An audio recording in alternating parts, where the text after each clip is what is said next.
또 안전과 관련해서는 동급 최초로 묻지마. 자, 묻지마.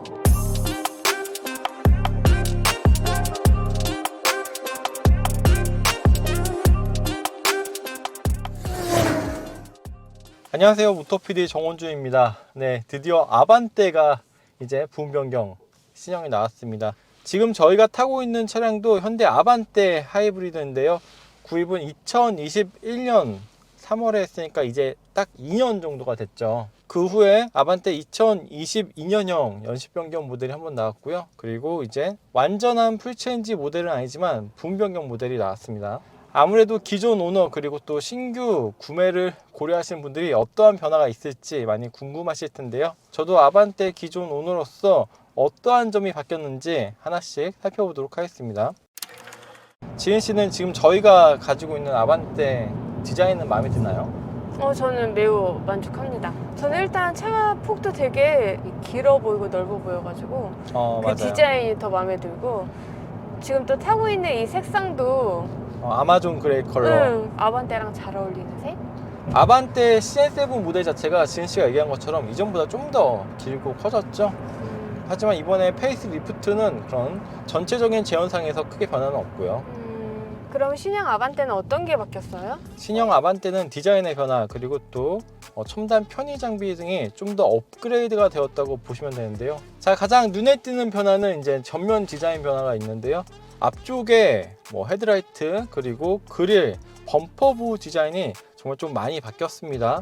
무엇보다 가장 마음에 드는 것은 예전에 턴 시그널 램프가 이 안쪽에 벌브 타입으로 이렇게 눈곱 같다 이런 표현도 있었는데요, 하지만 이번 신형에서는 턴 시그널 램프가 주간 주행등 자리에 길게 이렇게 들어와서 좀 더 매끈하고 고급스러운 모습을 보여주고 있습니다. 하지만 반면에 이제 후면에 있는 턴 시그널 램프는 이전과 마찬가지로 전구 타입으로 그렇게 디자인 변화가 있지는 않고요. 그리고 그릴 같은 경우에는 이전에는 하나의 이제 판으로 크게 이어졌었는데요, 신형에서는 위아래로 나뉘는 듯한 모습을 보이고 있고요. 범퍼 디자인도 좀 더 스포티하고 역동적인 모습을 보여주고 있습니다. 이전에는 N라인 정도 가야지 이렇게 좀 더 역동적인 모습을 보여줬었는데 지금은 기본 모델부터 상당히 스포티한 모습을 보여주고 있어요. 그리고 앞쪽에 엠블럼도 이전에는 이렇게 좀 볼록볼록 튀어나온 그런 구형 엠블럼이었는데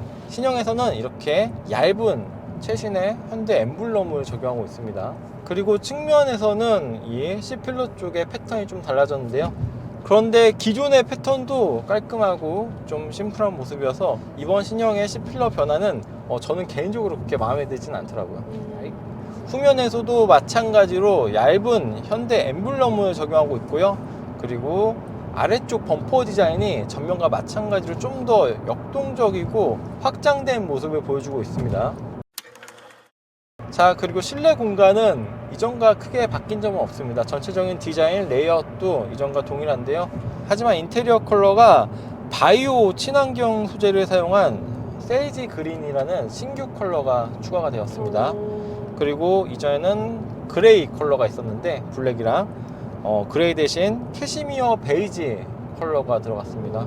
이런 아반떼급에서 내장 컬러를 3가지나 선택할 수 있는 선택의 폭이 넓은 것도 마음에 들죠. 근데 저는 개인적으로 그 세이지 그린에 옆에 아반떼 이렇게 레터링이 새겨져 있는 건 저는 그거는 별로 마음에 들지 않더라고요.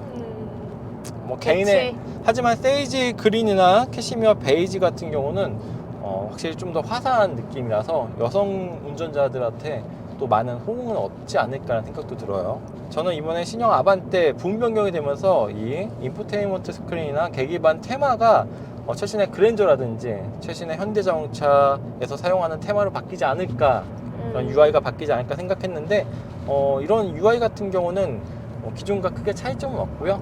하지만 정말 그 윗급에나 들어갈 만한 편의사항들이 이번 신형 아반떼에 적용이 되었습니다.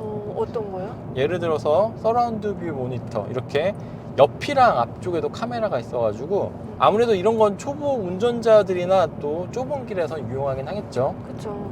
그리고 후측방 모니터도 있는데요, 이렇게 턴 시그널 램프를 작동시키면 이쪽에 그 후측면 뷰가 보이는 후측방 모니터도 아반떼 이렇게 적용이 되었습니다. 오. 자, 그리고 안전과 관련해서는 동급 최초로 8개 에어백이 적용되었다고 해요. 8개요? 이전에는 6개였는데 네. 뒷좌석에 사이드 에어백 2개가 더해졌다고 합니다. 오. 자, 그리고 또 디지털 키 2 터치 기능도 들어왔는데요. 예전에는 안드로이드 폰만 이렇게 터치로 돼가지고 저희 같은 아이폰 사용자들은 카드를 맞아요. 이렇게 찍어야 되는데 이제는 그런 번거로움 없이 아이폰 사용자들도 이렇게 스마트폰으로 문을 열고 닫을 수가 있습니다. 시동도 걸 수가 있고요. 오.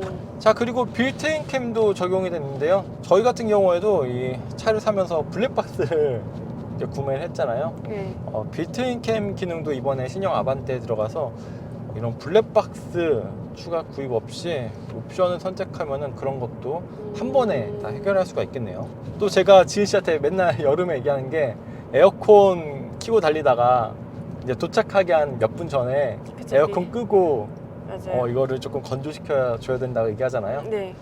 그런 걸 자동으로 해주는, 이제 시동을 끈 오. 후에도 자동으로 알려주는 애프터 블로우 기능도 새롭게 적용이 되었고요. 그리고 또 스마트폰 무선 충전 패드가 여기가 조금 디자인이 바뀌었습니다. 충전 단자로는 C타입이 앞쪽에 하나, 그리고 또 뒤쪽에 여기는 없잖아요. 네. C타입 충전 단자가 뒤쪽 여기 손풍구 밑에도 2개가 더 추가가 되었습니다.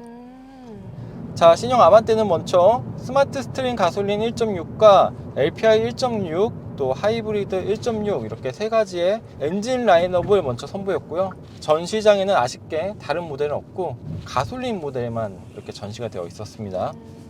그리고 아반떼 N라인과 또 아반떼 M 모델은 하반기 중에 또 국내 출시가 된다고 합니다. 현대차에서도 중형차에 준하는 신기술과 편의사양으로 무장했다고 설명하고 있습니다. 그만큼 우선 가격도 좀 더 높아졌어요. 얼마나요? 일단 가솔린 1.6 모델이 스마트가 1,960만 원부터 인스퍼레이션 트림은 2,671만 원입니다. 그러면 가격이 얼마나 오른 거예요? 2022년형 바로 이전 모델의 스마트 모델이 1,866만 원부터였으니까 스마트는 94만 원 정도 차이가 있고요. 2022년형 아반떼 하이브리드 인스퍼레이션 트림이 이제 세제 혜택 전 3,024만 원이었고요. 이번 신형은 3,203만 원. 그러니까 한 180만 원 정도?